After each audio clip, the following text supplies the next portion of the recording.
आज की क्लास में आप सबका बहुत बहुत स्वागत है। जैसा कि मैंने कहा था कि आज मैं कैबिनेट सचिवालय पढ़ाऊंगा, लेकिन सोच रहा हूं कि फर्स्ट पेपर भी पढ़ाने की जिम्मेदारी मेरे ऊपर ही है। तो कुछ फर्स्ट पेपर पर भी हम वार्ता करते चलें, तभी हम तो फर्स्ट पेपर को ज़्यादातर हम लेक्चर से पूरा करेंगे। जो आवश्यक भाग होगा वो लिखा दिया करेंगे। फर्स्ट पेपर को पढ़ने में आपको गुरेज तो नहीं है, किसी प्रकार की परेशानी तो नहीं है? अगर मैं फर्स्ट पेपर को भी देखूं, आवाज पहुंच रही है आप सब तक? जी सर। तो फर्स्ट पेपर पर मैं वार्ता करूं, यस सर। सही रहेगा। क्योंकि फर्स्ट पेपर आपका चल नहीं रहा होगा। तो जो भी करना है फर्स्ट पेपर भी मुझे ही देखना है। तो फर्स्ट पेपर में हमने अंबेडकर करा दिया था ना?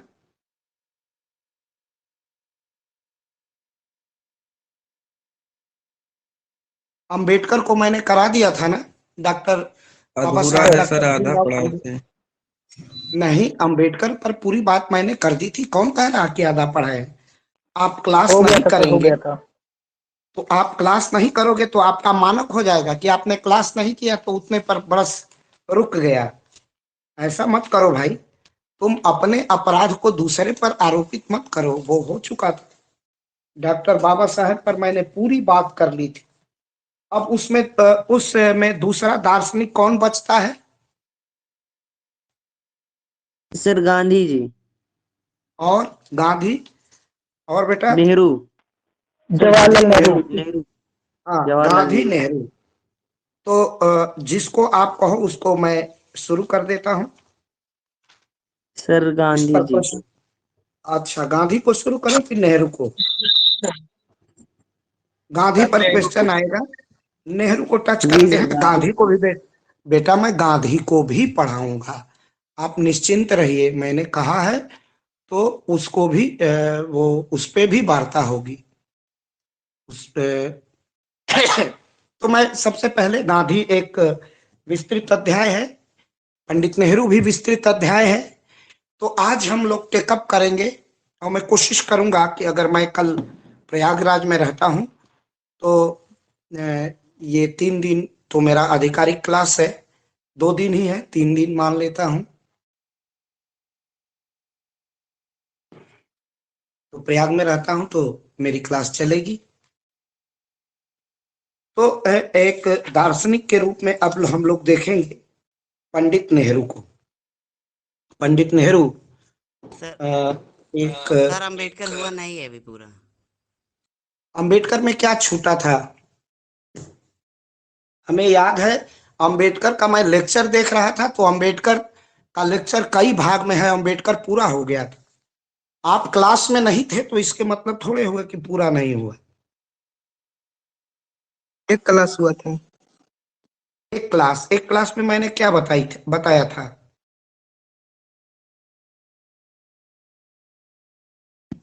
एक क्लास हुआ था तो एक क्लास में मैंने बेटा क्या बताया था डॉक्टर अंबेडकर पर? जल्दी बोलिए आप लोग।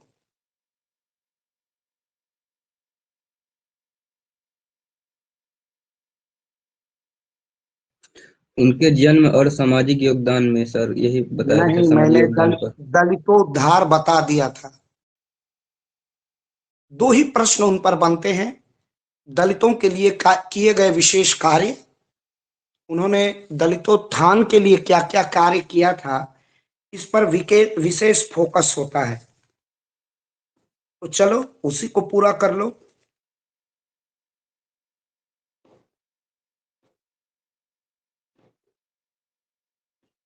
उस पर जो महत्वपूर्ण प्रश्न बनता है उसी को आप लोग पूरा कर लीजिए। प्रश्न लिख लीजिए। प्रश्न लिख लीजिए। डॉक्टर भीमराव अंबेडकर के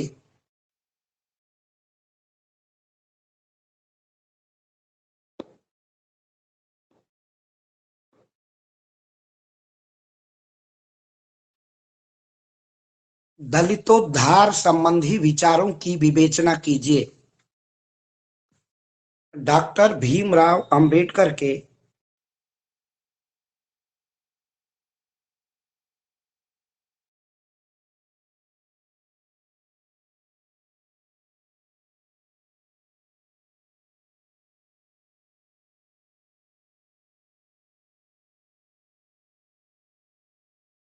डॉक्टर भीमराव अंबेडकर के दलित उद्धार संबंधी विचारों की विवेचना कीजिए।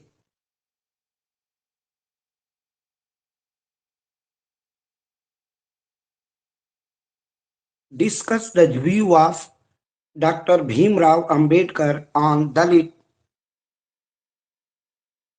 emancipation.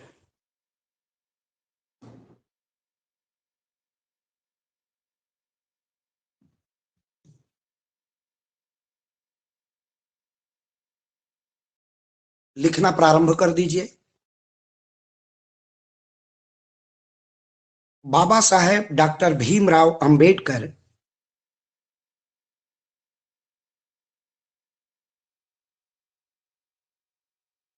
आधुनिक भारतीय राजनीतिक चिंतन में आधुनिक भारतीय राजनीतिक चिंतन में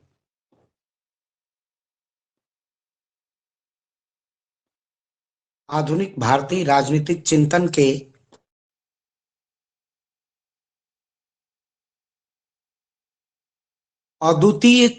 अद्वितीय चिंतक एवं विचारक हैं।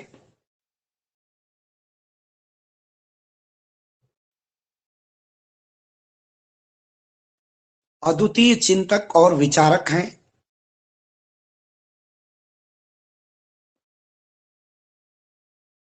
डॉक्टर भीमराव अंबेडकर का चिंतन डॉक्टर भीमराव अंबेडकर का सामाजिक राजनीतिक चिंतन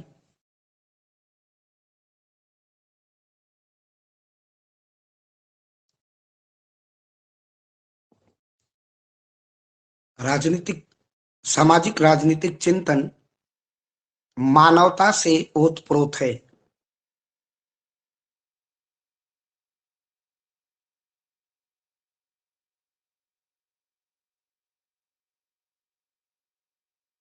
डॉक्टर भीमराव अंबेडकर के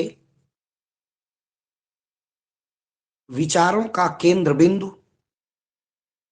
डॉक्टर भीमराव अंबेडकर के विचारों का केंद्र बिंदु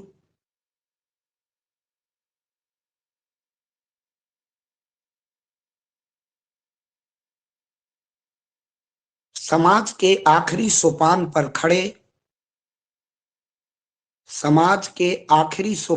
खड़े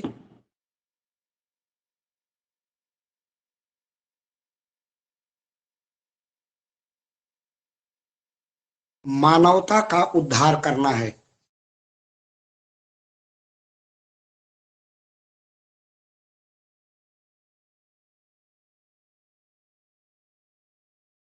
वस्तुतः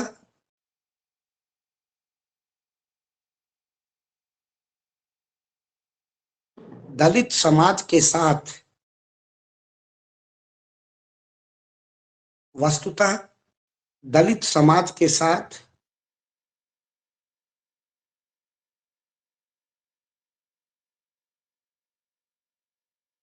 भारतीय समाज की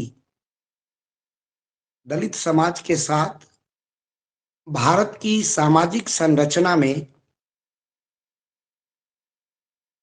भारत की सामाजिक संरचना में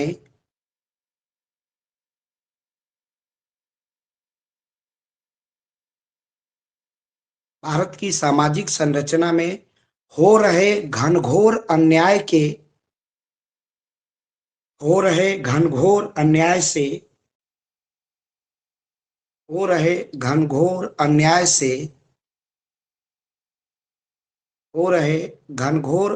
से प्रेरित होकर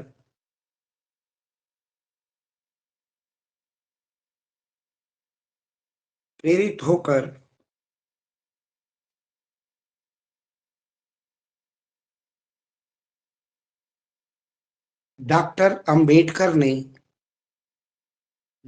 अंबेडकर ने राजनीति में पदार्पण किया था। डॉक्टर अंबेडकर ने राजनीति में पदार्पण किया था।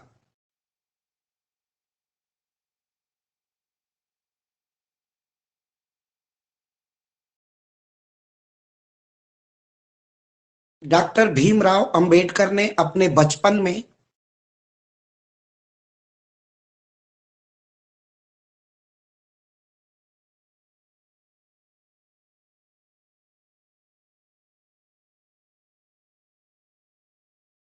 अपमान तथा यंत्रणा अपमान तथा सामाजिक यंत्रणा का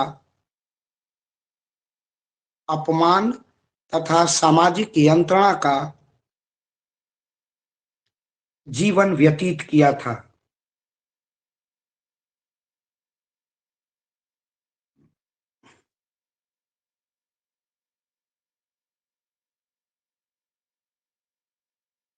परिणाम स्वरूप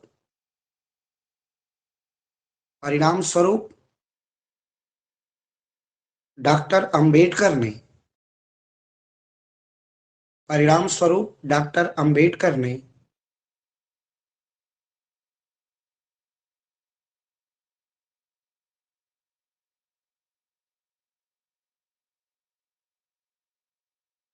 दलित समाज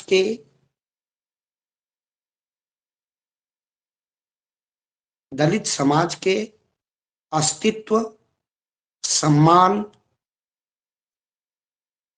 अस्तित्व सम्मान एवं गरिमापूर्ण जीवन के लिए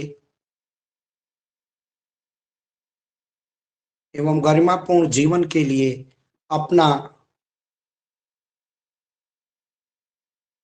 गरिमापूर्ण जीवन के लिए अपना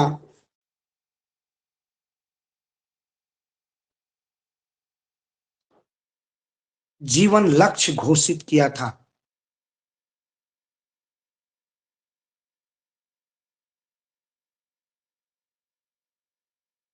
पैराग्राफ चेंज करके दलित उत्थान के विषय में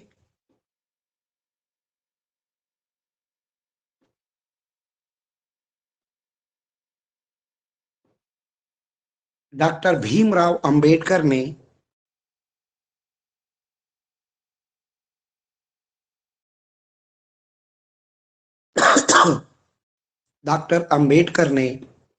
निम्नलिखित सदप्रयास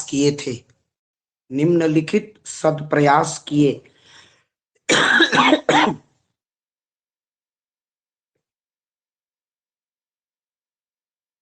डॉक्टर भीमराव अंबेडकर ने निम्नलिखित सदप्रयास किए।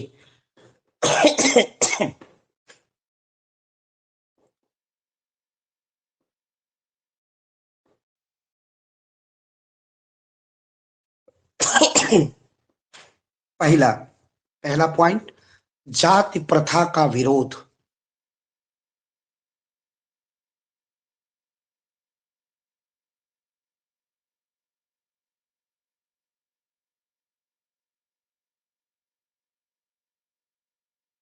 हिंदू समाज की जाति व्यवस्था पर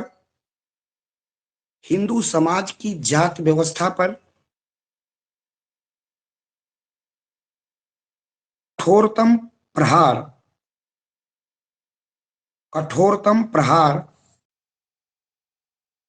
प्रथमतः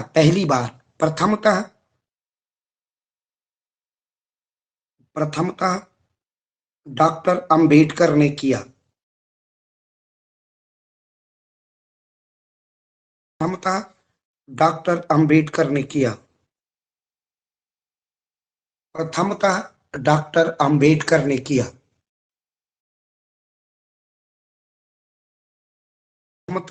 डॉक्टर अंबेडकर ने किया।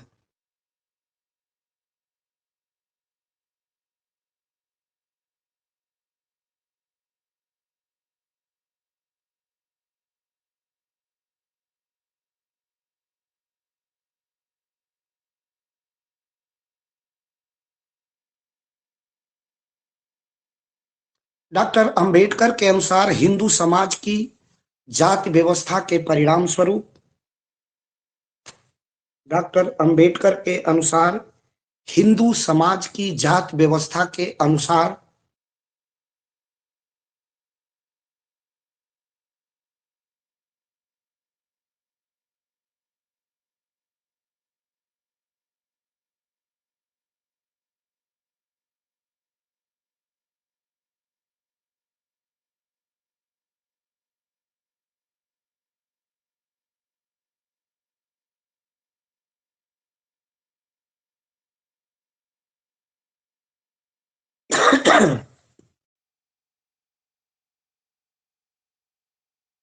डॉक्टर अंबेडकर के अनुसार हिंदू समाज की जाति व्यवस्था के, क्या बोले हैं, इसको वाक्य को एक बार दोहरा दीजिए।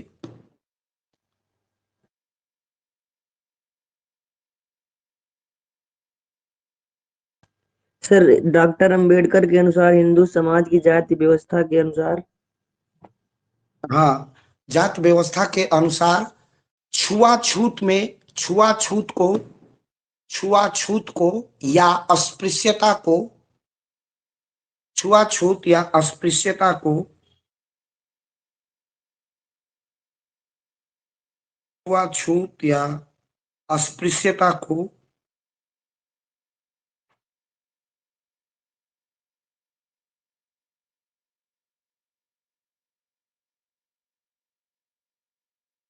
छुआछूत या अस्पृश्यता को छुआछूत या अस्पृश्यता को बढ़ावा मिलता है।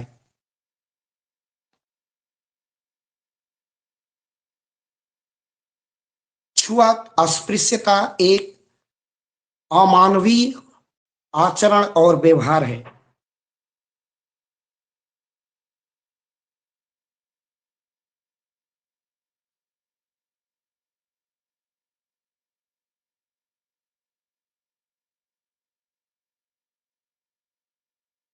अस्पृश्यता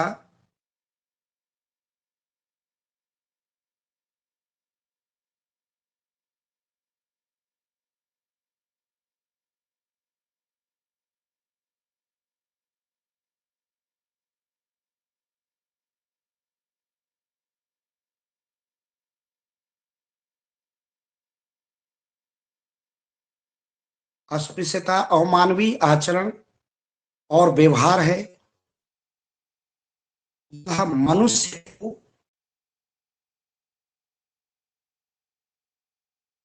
पतन की ओर अग्रसर करता है।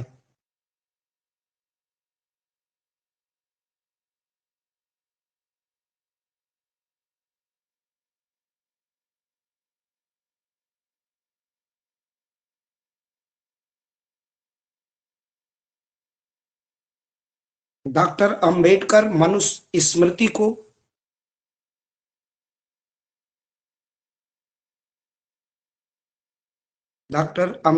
मनुष्य स्मृति को अन्याय की जड़ मानते थे।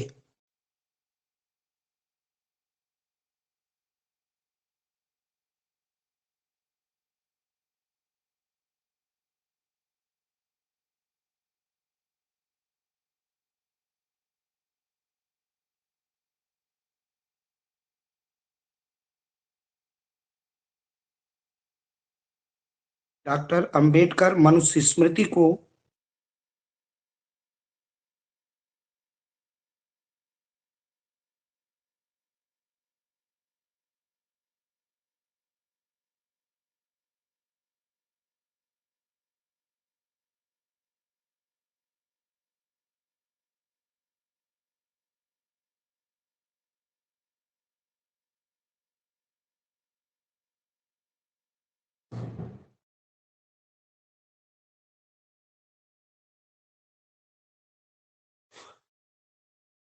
मानवता का अधःपतन मानते थे।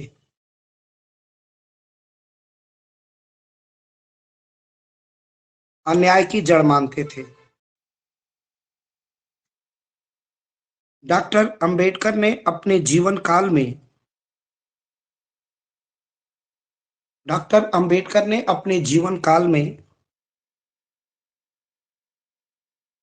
अनेक बार अपने जीवन काल में अनेक बार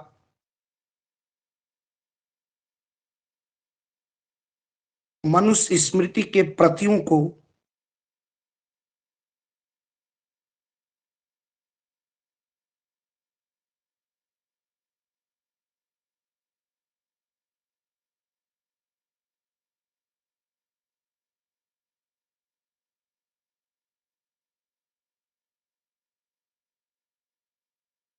अनेक बार प्रतीकात्मक रूप से जलाने का कार्य किया था।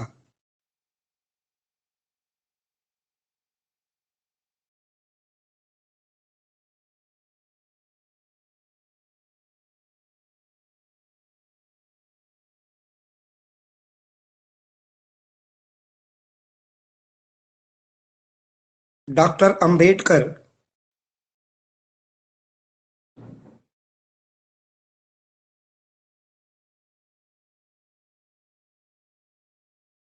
डॉक्टर अंबेडकर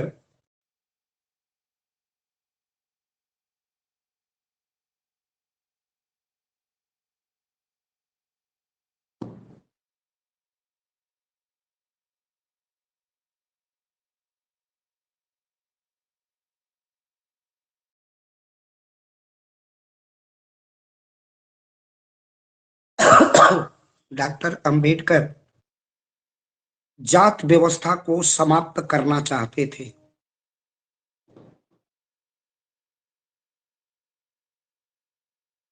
डॉक्टर अंबेडकर जात व्यवस्था को समाप्त करना चाहते थे।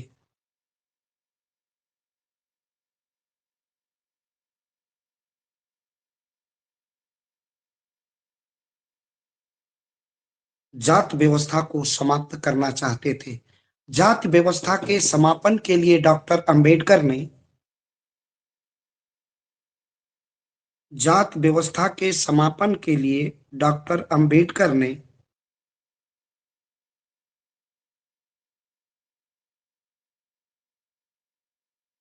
जात व्यवस्था के समापन के लिए डॉक्टर अंबेडकर ने अंतरजाति विवाह का समर्थन किया।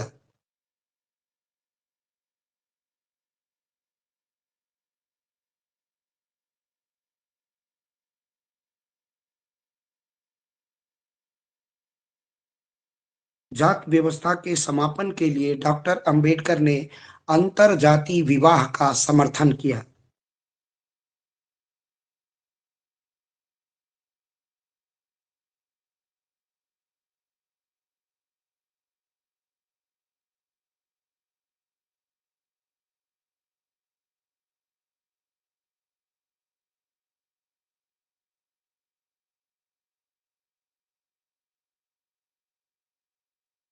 अंतरजाति विवाह का अनुसमर्थन किया।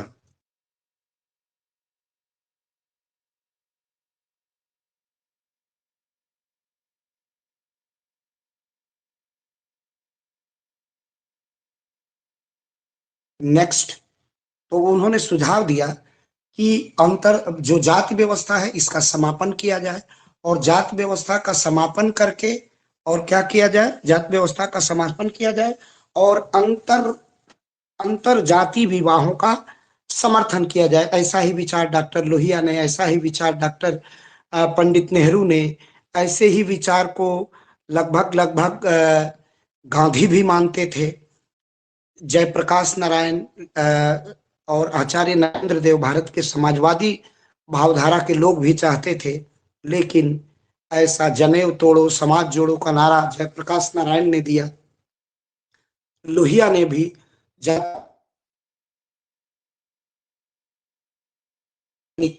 और आर्थिक विवेचना प्रस्तुत की,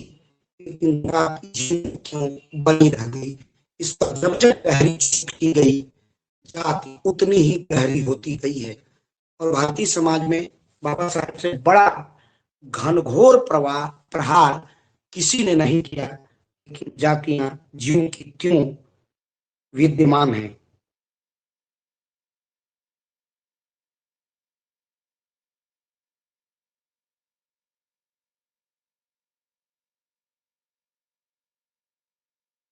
दलितों के हे स्थिति का अवसान,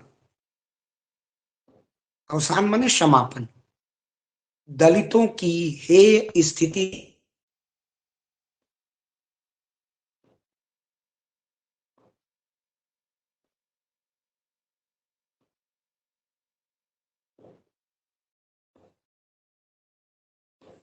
भारत की सामाजिक संरचना में, भारत की सामाजिक संरचना में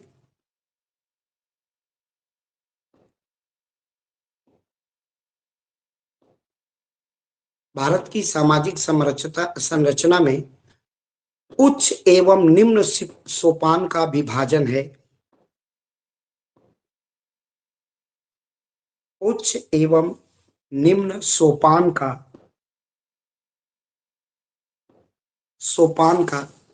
विभाजन है।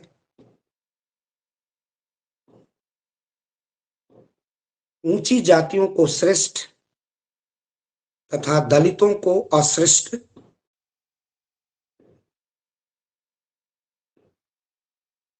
दलितों को अश्रेष्ठ मानने की परंपरा है। दलितों को अश्रेष्ठ मानने की परंपरा है।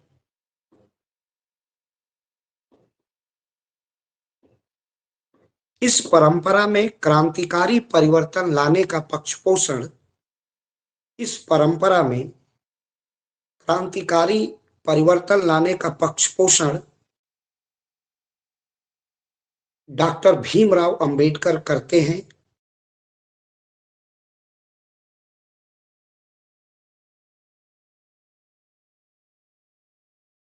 डॉक्टर भीमराव अंबेडकर करते हैं।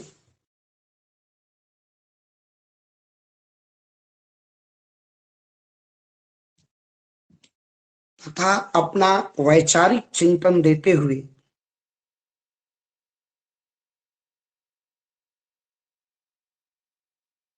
तथा अपना वैचारिक चिंतन देते हुए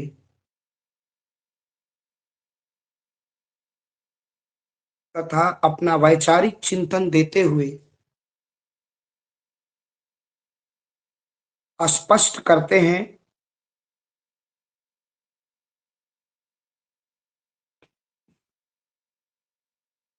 स्पष्ट करते हैं कि दलित समाज में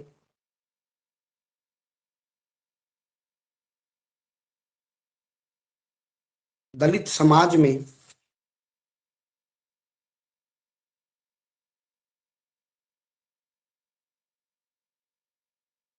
दलित समाज में हीन भावना का प्रवेश हीन भावना का प्रवेश दलित समाज को हीन भावना का प्रवेश दलित समाज को मानसिक रूप से कुंठित कर रहा है। मानसिक रूप से कुंठित कर रहा है।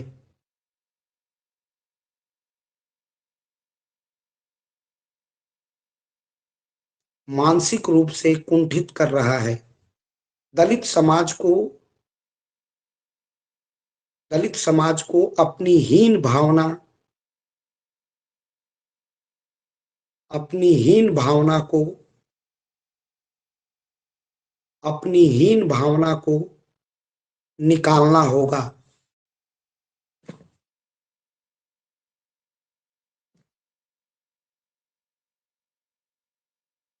हीन भावना का समापन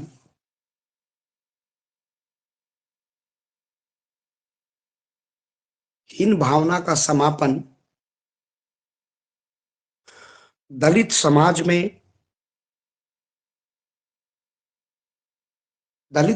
में चेतना के जागरण से आएगा। हीन भावना का समापन दलित समाज में चेतना के जागरण से आएगा।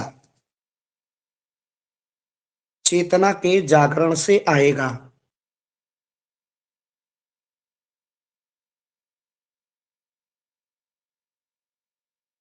और यह चेतना और इस चेतना का जन्म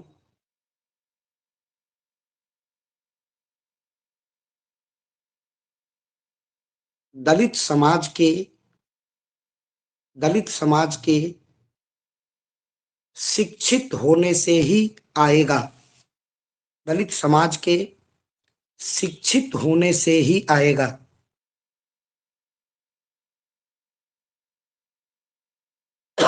दलित समाज के शिक्षित होने से ही आएगा। डॉक्टर अंबेडकर ने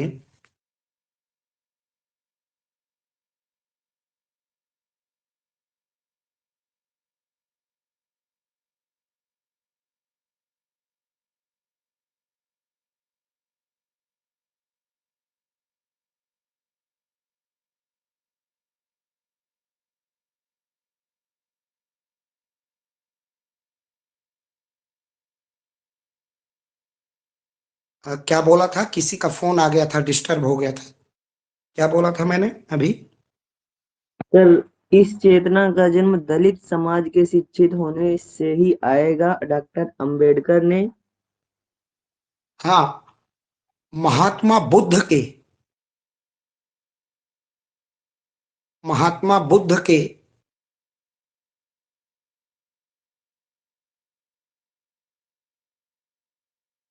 उपदेश, महात्मा बुद्ध के उपदेश, बुद्धम शरणम गच्छामि, बुद्धम शरणम गच्छामि, उसी के नीचे लिखना। ठीक वो आगे उसके मत लिखना, ठीक उसके नीचे लाइन लिख लेना। धम्मम शरणम गच्छामि,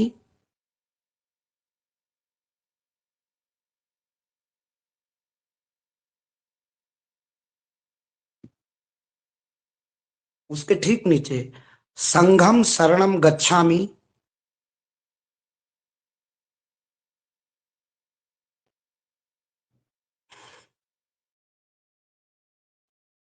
के मंत्र को आत्मसात करते हुए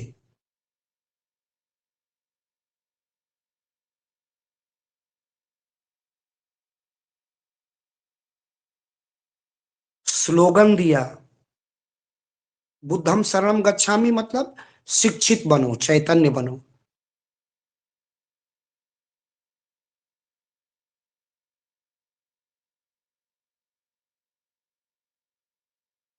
शिक्षित बनो। ठीक उसके नीचे अब लाइन लिखिए,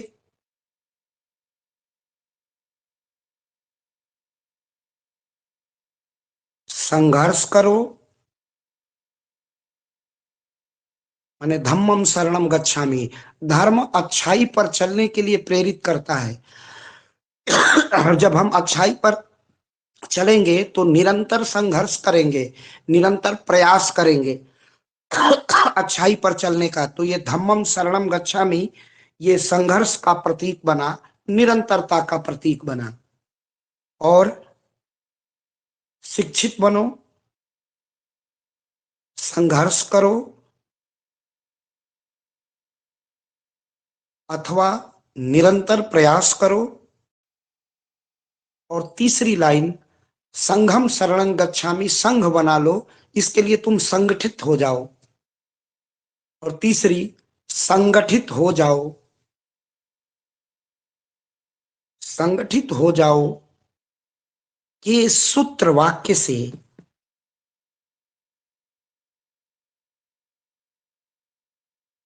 सूत्र वाक्य से सूत्र वाक्य से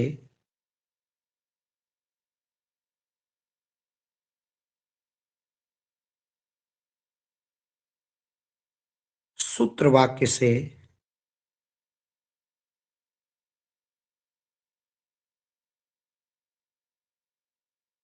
सूत्र वाक्य से दलित विवेक को जागृत करने का, दलित विवेक को दलित विवेक को जागृत करने का, दलित विवेक को जागृत करने का सदप्रयास डॉक्टर भीमराव अंबेडकर ने किया था।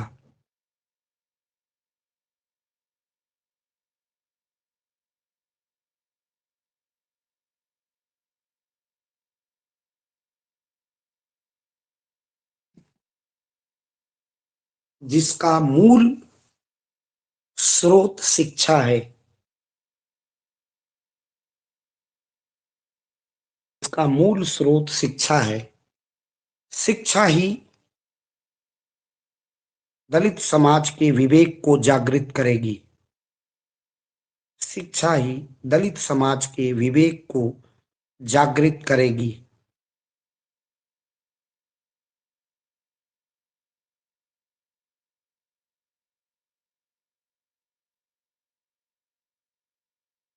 डॉक्टर भीमराव अंबेडकर ने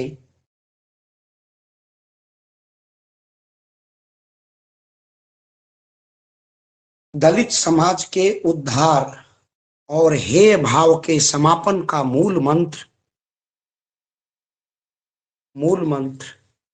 इस समाज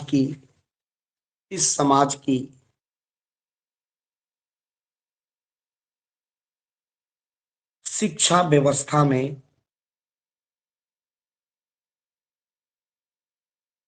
शिक्षा व्यवस्था में देखा है। नेक्स्ट,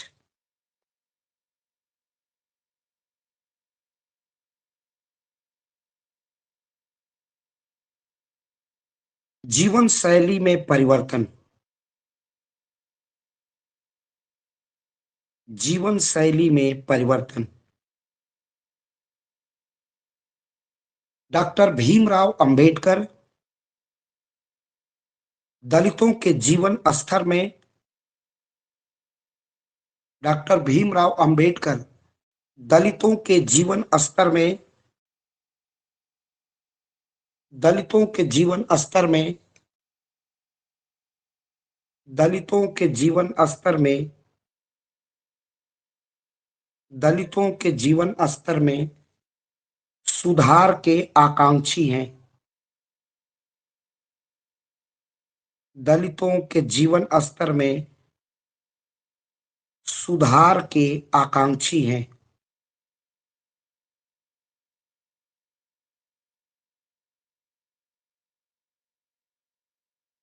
डॉक्टर अंबेडकर ने कठोरतापूर्वक कहा डॉक्टर अंबेडकर ने कठोरतापूर्वक कहा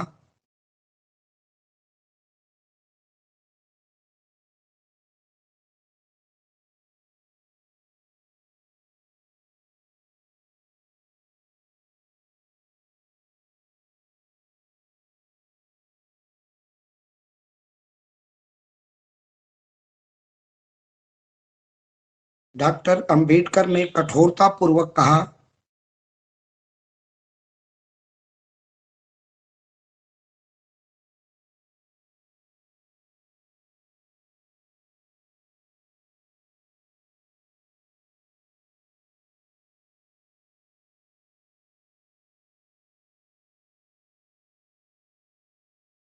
डॉक्टर अंबेडकर ने कठोरतापूर्वक कहा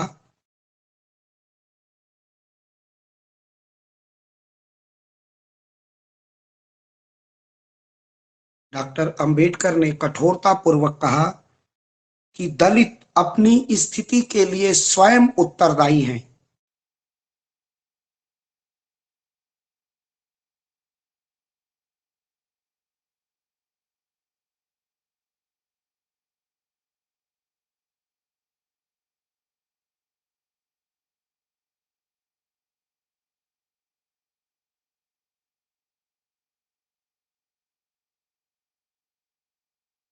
दलित अपनी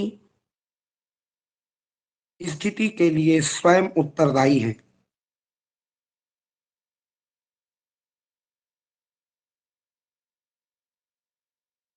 डॉक्टर भीमराव अंबेडकर ने कहा है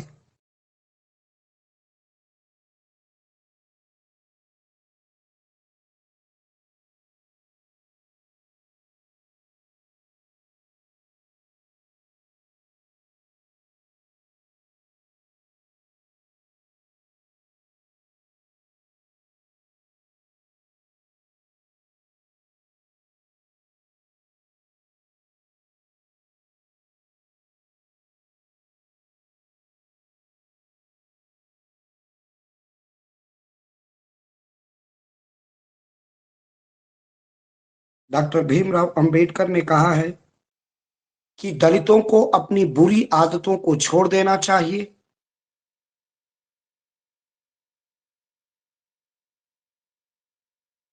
हीनता के भाव का परित्याग करना चाहिए।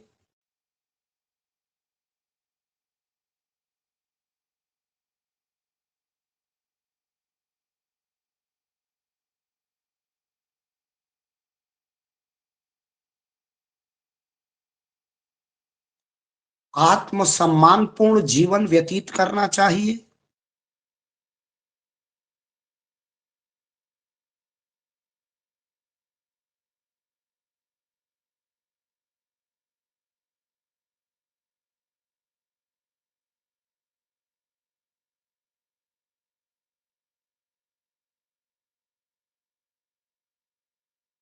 आत्मसम्मानपूर्ण जीवन व्यतीत करना चाहिए। दलित महिलाएं अपने बच्चों को दलित महिलाएं अपने बच्चों को स्कूल भेजें।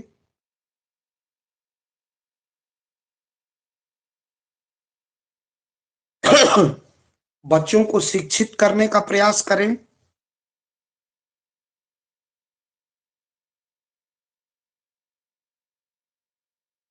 दलित समाज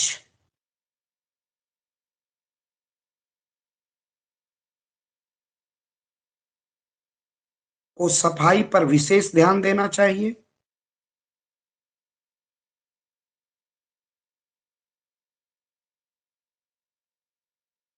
दलित समाज को सफाई पर विशेष ध्यान देना चाहिए।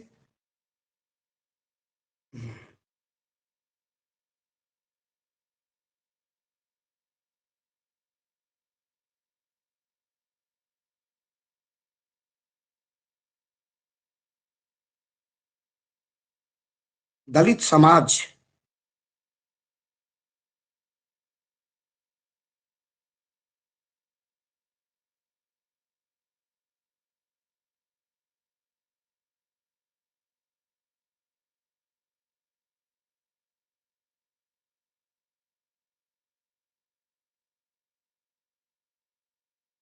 दलित समाज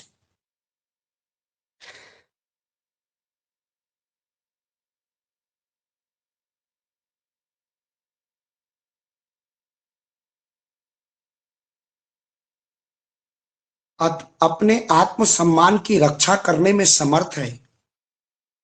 दलित समाज अपने आत्मसम्मान की रक्षा करने में समर्थ है।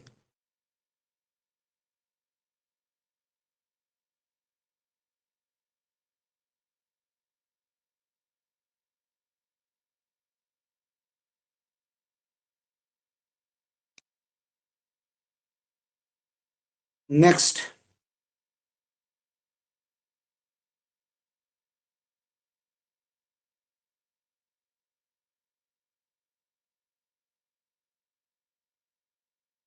दलितों के सामाजिक जीवन में सुधार का प्रयास। दलितों के सामाजिक जीवन में सुधार का प्रयास।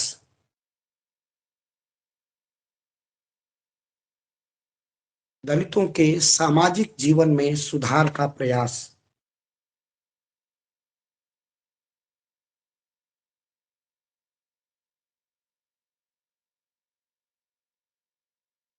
डॉक्टर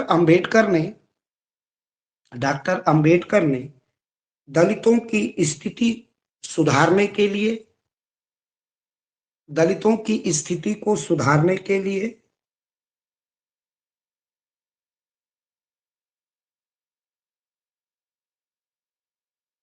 संवैधानिक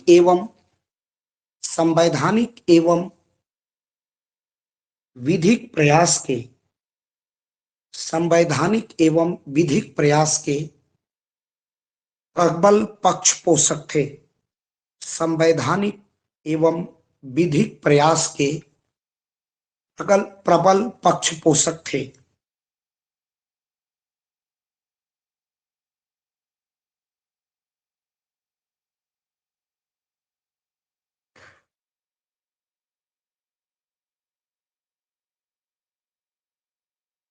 गांधी और गांधी और अंबेडकर का प्रसिद्ध पूना पैक्ट, इसको इन्वर्टेड कामा में कर दीजिएगा। गांधी और अंबेडकर के मध्य का समझौता लिख लीजिए और क्लियर हो जाएगा। गांधी और डॉक्टर अंबेडकर के मध्य का समझौता, गांधी एवं अंबेडकर के मध्य का समझौता, जिसे आधुनिक भारत के इतिहास में,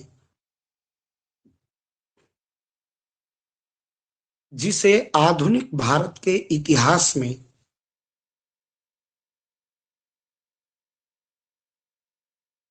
जिसे आधुनिक भारत के इतिहास में जिसे आधुनिक भारत के इतिहास में पूना पैक्ट के नाम से जाना जाता है। पूना पैक्ट के नाम से, जिसे आधुनिक भारत के इतिहास में पूना पैक्ट के नाम से जाना जाता है।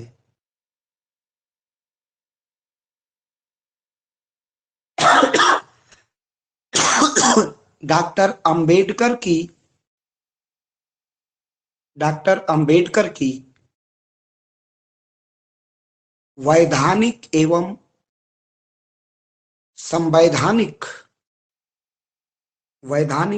संवैधानिक साधनों का प्रयोग करके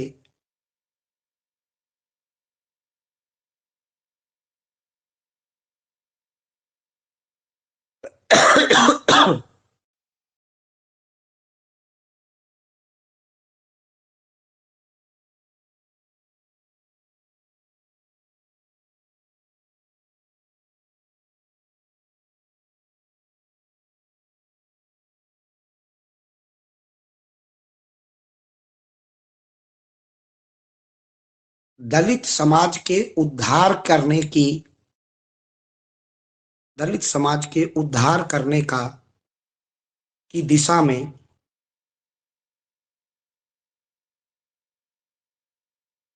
महत्वपूर्ण और निर्णायक हस्तक्षेप है।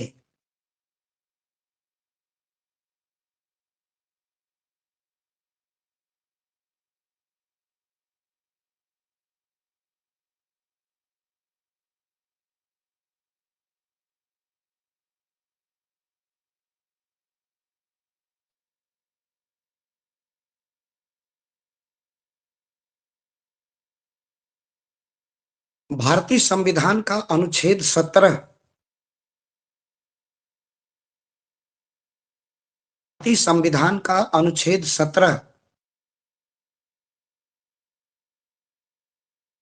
अस्पृश्यता का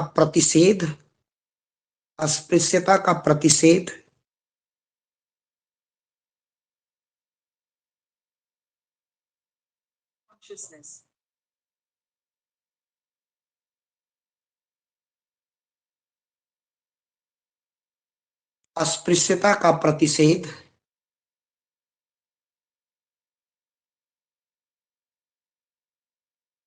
अनुच्छेद 15 और 16 में अनुसूचित जाति एवं जनजाति के नागरिकों के लिए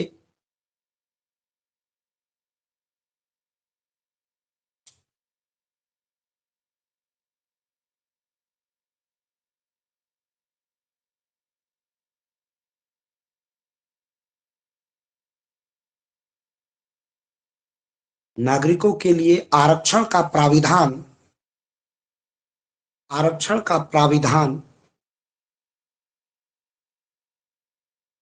इसका ज्वलंत उदाहरण है।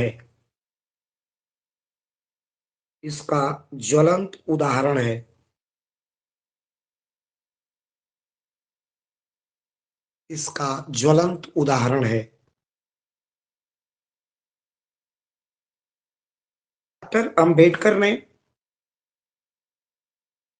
वैधानिक साधनों के साथ वैधानिक एवं संवैधानिक साधनों के अनुप्रयोग के साथ साथ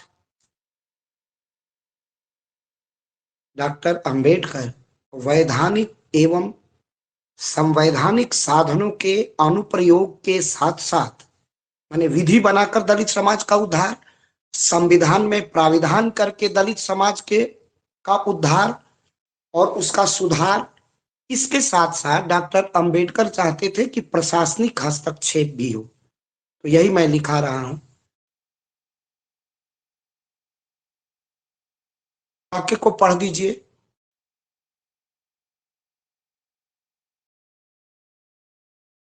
डॉक्टर अंबेडकर ने वैधानिक एवं संवैधानिक साधनों के प्रयोग के साथ साथ, अनुप्रयोग लिख लीजिए, विशिष्ट प्रयोग है।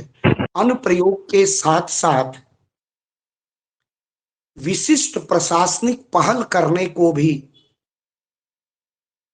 विशिष्ट प्रशासनिक पहल को भी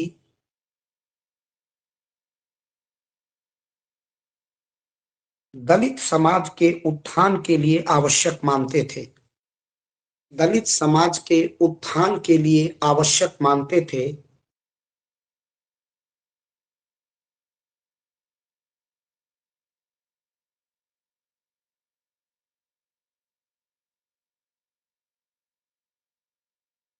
आवश्यक मानते थे,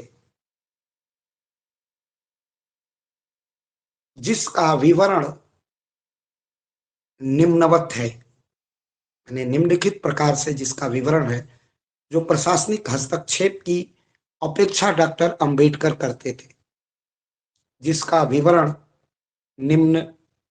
निम्नवत है या निम्नलिखित है।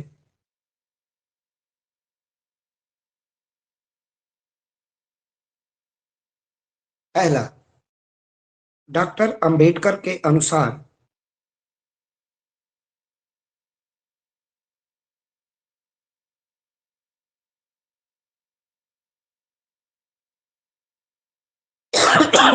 डॉक्टर अंबेडकर के अनुसार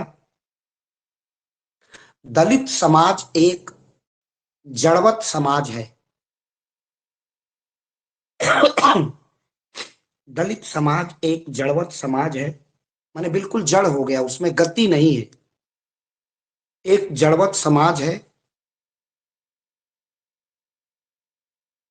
इस समाज को गतिशील बनाने के लिए, डायनेमिक बनाने के लिए, इस समाज को गतिशील बनाने के लिए, इस समाज को गतिशील बनाने के लिए शिक्षा अनिवार्य शर्त है। इस समाज को गतिशील बनाने के लिए शिक्षा अनिवार्य शर्त है। इस समाज को गतिशील बनाने के लिए शिक्षा अनिवार्य शर्त है। दलित समाज की आर्थिक स्थिति अत्यंत शोचनीय है।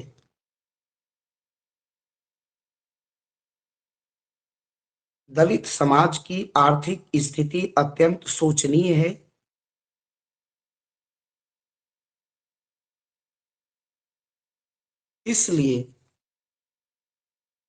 इसलिए प्रशासन को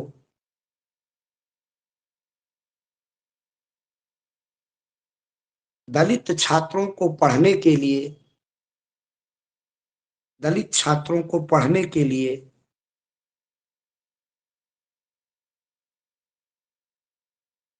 छात्रवृत्ति की संख्या में,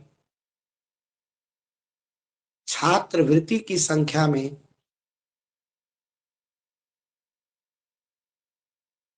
निरंतर वृद्धि करनी चाहिए। छात्रवृत्ति की संख्या में निरंतर वृद्धि करनी चाहिए। नेक्स्ट, दलित समाज की क्रय शक्ति अत्यंत कमजोर है। दलित समाज की क्रय शक्ति अत्यंत कमजोर है।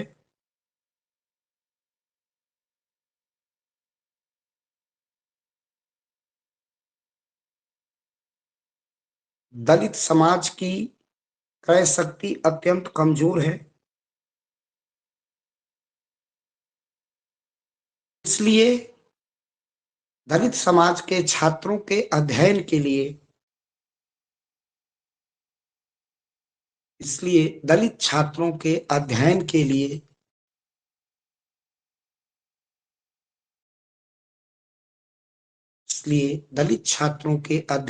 लिए प्रशासन को छात्रावास की व्यवस्था करनी चाहिए।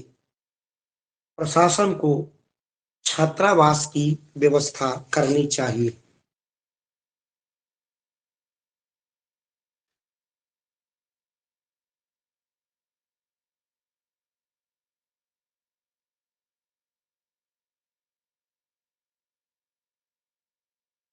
दलित समाज की आर्थिक स्थिति को ध्यान में रखते हुए नेक्स्ट उस समय बात कही थी, 1930-32 की बात है। डॉक्टर भीमराव अंबेडकर ने वो बातें अंग्रेजी प्रशासन के लिए और भावी भारतीय प्रशासन के लिए कही हैं, जो अब इम्प्लीमेंट करने का प्रयास सरकार कर रही है। दलित समाज की क्या बोले हैं, एक बार रिपीट कर दीजिए, आखिरी है, फिर अगले टर्न पर लिखाएंगे या कल मैं मैसेज भेजूंगा तो क्लास में हम लोग जुड़ेंगे। इसको एक बार रिपीट कर दीजिए, मैंने क्या बोला था वाक्य, ये दूसरा पॉइंट था। दलित समाज की आर्थिक स्थिति को देखते हुए हाँ, समाज के आर्थिक उन्नयन के लिए, माने आर्थिक लाभ के लिए, किस तरह इसमें आर्थिक शक्ति इसकी मजबूत हो, आर्थिक उन्नयन के लिए, उन्नयन माने उन्नति के लिए, आर्थिक उन्नयन के लिए को कौशल विकास का प्रशिक्षण देना चाहिए। यहां पर गांधी और अंबेडकर एक स्थान पर आ जाते हैं। छोटे छोटे उद्योगों के हिमायती डॉक्टर अंबेडकर थे कि छोटे उद्योग हों, इनका कलात्मक प्रशिक्षण हो और इस वर्ग के हाथ में कला विकसित हो जाए तो छोटे छोटे उद्योग लगाएं, बड़े बड़े उद्योग भी आगे लगा लेंगे। इनकी क्षमता पर पूरा विश्वास है डॉक्टर अंबेडकर को, और वो चाहते थे कि इनके को कौशल प्रशिक्षण दिया जाए। आर्थिक उन्नयन के लिए इनका कौशल प्रशिक्षण अनिवार्य है। कौशल प्रशिक्षण माने विभिन्न तरह के कौशल, उन्हें मैकेनिक बनाना है, उन्हें कुछ भी करने की तकनीकी कौशल प्रशिक्षण, उनको इंटर्नशिप कराई जाए ताकि वो छोटे छोटे अपने उद्योग लगा के स्वावलंबी हो सके आर्थिक रूप से। अंबेडकर का यह सपना दलित समाज को स्वावलंबी बनाना था। डॉक्टर अंबेडकर का यह सपना दलित समाज को स्वावलंबी बनाना था।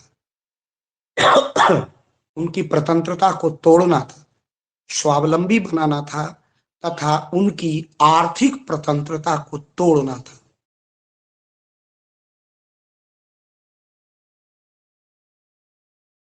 दलित समाज को आर्थिक स्वावलंबी तथा उनकी आर्थिक स्वतंत्रता को तोड़ना था।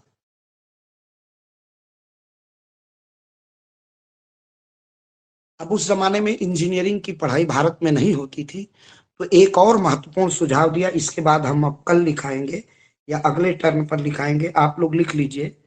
डॉक्टर भीमराव अंबेडकर ने दलित समाज को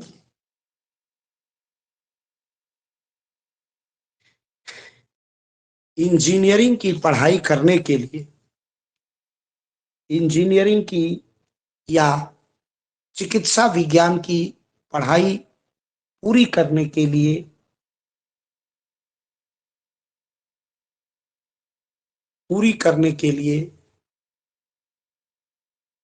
विदेश में भेजने के लिए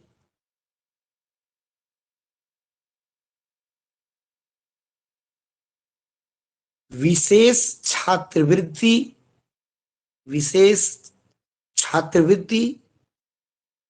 उपलब्ध कराने का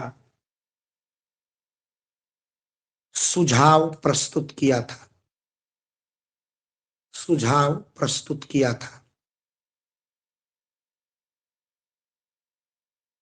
अब आप यहीं तक रुक जाइए। एक शब्द आया है जिसे हम अंग्रेजी में उसको कहते हैं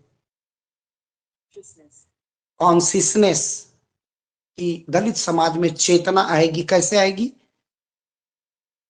शिक्षा से।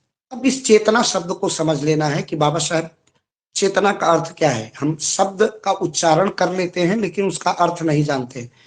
अंधेरा है और अंधेरे कमरे में हमारे अगर किसी पैर में पिन चुभ जाती है या शरीर के किसी भाग में कोई चीज चुभ जाता है, चोट लग जाती है, तो हमारा हाथ तत्काल उस चोट की जगह पर जाता है। हाथ को आदेश कौन देता है? हमारा मस्तिष्क देता है। और मस्तिष्क आदेश क्यों इतनी शीघ्रता से मस्तिष्क हाथ को आदेश देता है और तुरंत हाथ वहां चला जाता है? यह जो त्वरित आदेश है मस्तिष्क का, वह कैसे आया है? उस जगह पर जो दर्द हुआ है, जो दर्द की अनुभूति हुई है, उसके वजह से हमारा मस्तिष्क इतना सक्रिय है। तो जो वेदना से, किसी प्रकार की वेदना से, जैसे दलित की वेदना है, छुआछूत की वेदना है, कितनी त्रासदी है कि हम सब कहते हैं कि सब ईश्वर की संतान है और कोई दलित है, कोई ब्राह्मण है, कोई अपवित्र है, कोई पवित्र है। इस तरह की दोयम दर्जे की बात, दो तरह की बात, दोहरी बातें, दोगली बातें, यह अमानवीय है, अशोभनीय है और इसका आचरण किसी भी रूप में उपयुक्त नहीं है। इसीलिए डॉक्टर अंबेडकर ने कहा शिक्षित बनो। तो मस्तिष्क की वह जागृत अवस्था जिसे सुख और दुख की अनुभूति करने का ज्ञान है, वह जागरण की बौद्धिक अवस्था ही कॉन्सियसनेस या चेतना कहलाती है। और डॉक्टर भीम अंबेडकर, और ये शिक्षा से आएगी। शिक्षा से हमारे अंदर निरंतर ज्ञान बढ़ेगा और ज्ञान से हमारी चेतना लगातार सघन होती जाएगी। लगातार हमारी चेतना की डेंसिटी बढ़ती जाएगी, हमारी कॉन्सियसनेस की डेंसिटी बढ़ती जाएगी, हमारी चेतना सघन होती जाएगी और हम सत्य का अन्वेषण करने लगेंगे, अन्याय का प्रतिरोध करने लगेंगे और सत्य का अनुगमन करने लगेंगे। यही डॉक्टर अंबेडकर का शिक्षित बनो, संघर्ष करो और संगठित हो जाओ, यही नारा था। धम्मम बुद्धम शरणम गच्छामि, धर्मम शरणम गच्छामि और संघम शरणम गच्छामि। यही बुद्ध के वो 3 उपदेशों को स्लोगन के रूप में प्रस्तुत किया था डॉक्टर भीमराव अंबेडकर ने। अब आपने चेतना भी समझ ली है और आशा है